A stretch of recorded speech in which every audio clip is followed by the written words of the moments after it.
We're drafting the national champions here at Campus Insiders. Ray Crawford here with Pete Fiutak and Doug Chapman. And guys, for Ohio State, at least 3 players have been taken in each of the last 16 straight drafts. No reason to believe that number won't change to 17 this year. But of all their eligible players, a lot of guys are going back. But of the eligible players, give us the top 6. Doug, you go first. I got to start off with the wide receiver, Devin Smith. You talk about a guy that can actually just flat out run, can take the top off of defenses.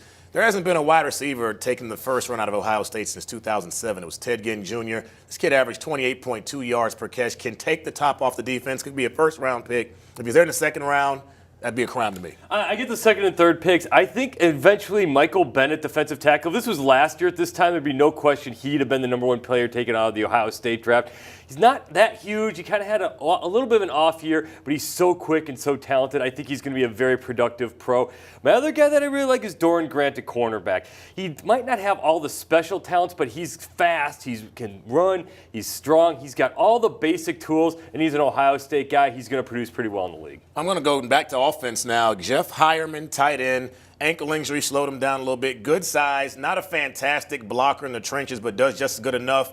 And he's very, very physical. Needs to work on his routes a little bit. Great hands, and he's very, very tough, can play through pain. Talking about pass catchers, Evan Spencer's a guy. People look at me like, why would you even draft this guy? Didn't play much at Ohio State. Ran very well at his pro day. Father played 5 years in the NFL for San Diego. Has that pedigree. Can be a special teams guy. Team could take him late, maybe for agency, but I say a 6th, 7th round pick for depth at the wide receiver position. I'm blowing off this 6th pick. Can I just take Cardell Jones now? I think I'm gonna kind of like sit on him, squat on for a year. With the 6th pick, though, I will take Curtis Grant, inside linebacker.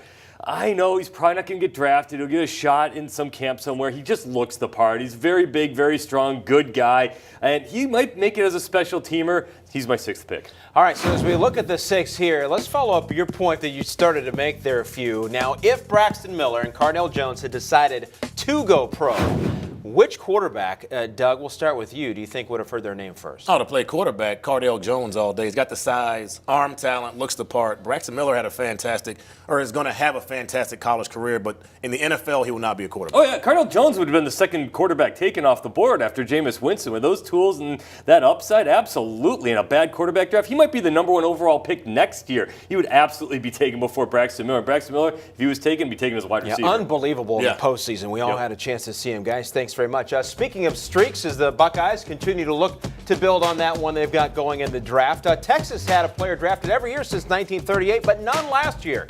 We're drafting the Longhorns. Will it change? We'll find out.